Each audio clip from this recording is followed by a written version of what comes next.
দর্শক আসসালামু আলাইকুম। আসলে বর্তমানে এই বাংলাদেশে চাঁদাবাজির আখড়া হয়ে গিয়েছে। এখন প্রশ্ন হলো হঠাৎ করে কেন আমি এই কথা বললাম। আবারও এক যুবক অর্থাৎ এই গণঅভ্যুত্থানে যারা অংশ নিয়েছিলেন, যাদের রক্তের বিনিময়ে এই দেশটা আবারও পুনরায় আমরা বাক স্বাধীনতা ফিরে পেয়েছি, কথা বলতে পারছি, কিন্তু তারাই বড় বড় অকারেন্সে জড়িয়ে যাচ্ছে। এখন প্রশ্ন হলো কি অকারেন্সে জড়িয়ে যাচ্ছে। আমি প্রথমেই বলেছি দেশটা চাঁদাবাজিতে ভরে যাচ্ছে। কেন বললাম?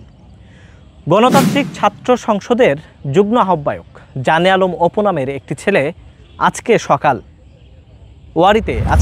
ওয়ারিতে তাকে গ্রেফতার করা হয় 50 লাখ টাকার একটি চাঁদাবাজির অভিযোগে।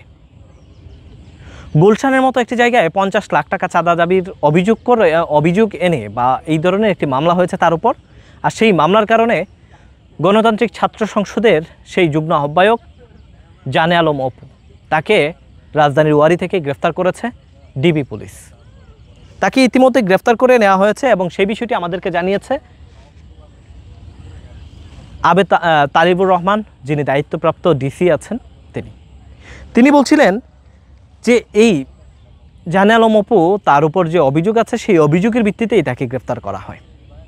আসলে এখন বলতে গেলে কিছুদিন আগে দেখেছেন রিয়াদ নামের একটি ছেলে, সে তাকে সমন্বয়ক পরিচয় দিয়ে গুলশানের মতো একটি জায়গায় চাঁদাবাজি করতে যায় সাবেক এমপির বাসায়।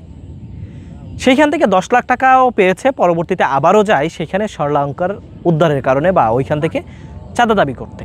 তারপর সাবেক এমপির যে হাজব্যান্ড রয়েছেন তিনি আইনশৃঙ্খলা বাহিনীকে অভিযোগ করেন। তারপরই আইনশৃঙ্খলা বাহিনী গিয়ে তাকে সহ 5 জনকে গ্রেফতার করে, রিমান্ডেও পাঠিয়েছে। এই রিয়াদের বাসায় যখন অভিযান চালানো হয়, তার রিয়াদের বাসায় থেকে 2,25,00,000 টাকার একটি চেক উদ্ধার হয় এবং সাথে 20 লাখ টাকার এফডিআর এর নথি উদ্ধার করা হয়।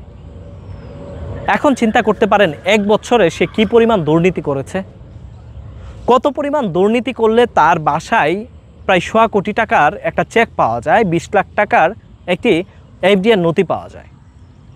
এবং গ্রামের বাড়ি পরিদর্শন করে যে বিষয়টি জানা যায়, সে আলিশান অট্টালিকা গড়ে তুলছেন, বিশাল বড় একটি বাড়ির কাজ করেছেন।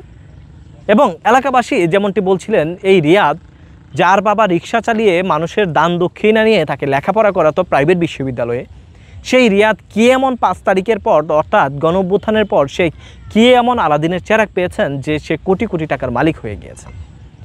তো আসলে এইভাবেই চাঁদাবাজি করতে করতে দেশের আসলে বর্তমান যুব সমাজ জীবনের শুরুটাই যদি তার চাঁদাবাজি দিয়ে শুরু হয়, বাকিটা জীবন এই দেশকে কি দিবে তারা, এমন একটি প্রশ্ন আমরা দেখতে পাই।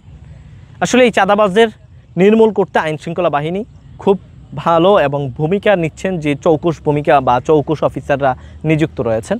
আশা করি দেশটা আসলে সুন্দর একটি সোনার বাংলায় রূপান্তরিত হবে, সেই কামনাই করি। এবং এই ধরনের চাঁদাবাজদের নিয়ে আপনার মতামতকে অবশ্যই মন্তব্যে জানাবেন। আল্লাহ হাফেজ।